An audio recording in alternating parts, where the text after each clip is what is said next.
નમસ્કાર દર્શક મિત્રો, હું છું મહેશ ઠાકોર અને આપ જોઈ રહ્યા છો the times of Mahisagar news. નજર કરીએ આજના મહત્વના.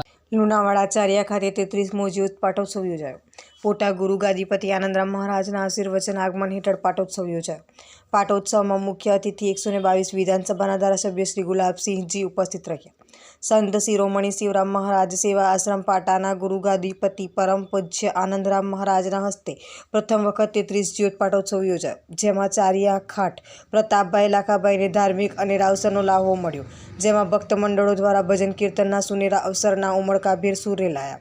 આરતી જ્યોતનો લાવો લેવા ખૂબ મોટી સંખ્યામાં ભક્તજનો ઉમટી પડ્યા અને હર્ષોલ્લાસથી ઉમંગભેર અવસરને ઉજવવામાં આવ્યો, જેમાં બહોળી સંખ્યામાં માનવ મહેરામણ અને ભાવિ ભક્તો દર્શનાર્થીઓએ ગુરુ દર્શન અને આરતી જ્યોત પાટોત્સવના દર્શન માટે ઉમટી પડ્યા અને ગુરુ દર્શન અને મહાપ્રસાદનો લાહવો મેળવ્યો, જેમાં મુખ્ય અતિથિ લુણાવાડા 122 વિધાનસભાના ધારાસભ્ય શ્રી ગુલાબસિંહજી ચૌહાણ સાહેબ, જુવાનસિંહજી ચૌહાણ સાહેબ, પંચમહાલ ડેરી પૂર્વ ડિરેક્ટર તેમજ સમાજનું રતન અને ગાયક કલાકાર અરવિંદભાઈ બારિયા સહિત ધાર્મિક કાર્યક્રમમાં ઉપસ્થિત રહી કાર્યક્રમને દીપ આપ્યો.